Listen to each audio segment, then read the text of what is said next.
हाँ जी, হরর মহাদেব শ্রী রাধে রাধে। তো আজকে আমি যাচ্ছি মারুতি গাড়িটা নিয়ে গ্যারেজ, কারণ মারুতি গাড়িটাতে কিছু সমস্যা হয়েছে, এই জন্য আমি গ্যারেজে নিয়ে যাচ্ছি। তোমরা দেখতে থাকো ব্লগটা, আমার সঙ্গে থাকো। তো বন্ধুরা, আমি গ্যারেজে চলে এসেছি। গাড়িটা খোলাখুলি হয়ে গেছে। এই যে আমাদের মিস্ত্রি ভাই কাজ করছে। এটা আমার গাড়ির পার্টস নয়, এটা অন্য গাড়ির পার্টস। এই ভাইও কাজ করে আমার গাড়ির, কিন্তু এ আজকে অন্য গাড়ির কাজ করছে। এই যে দেখো, তাকাচ্ছে। এবং আমার গাড়িটার এই সাইডে কাজ চলছে, এইটা আমার গাড়ির কাজ প্রায় শেষের মুখে হয়ে গেছে। এই ভাই আমার কাজ করছে আজকে। আজকে ওই ভাই অন্য গাড়ির কাজ করছে, এই জন্য আজকে ওই ভাই কাজ করেনি। এই যে পীযূষ ভাই, এর নাম হচ্ছে পীযূষ ভাই।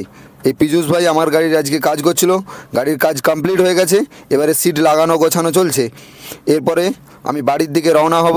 তারপর আবার তোমাদের সঙ্গে দেখা হবে, ব্লগের সঙ্গে জুড়ে থাকো। বন্ধুরা, আমি সন্ধ্যাবেলা চন্দ্রকোনা টাউন গিয়েছিলাম কিছু দরকারের জন্য। আমি প্রথমে গিয়ে দুটো খাতা নিলাম এবং একটা মলট পেপার এবং এক্সট্রা স্টিকারের বই নিলাম।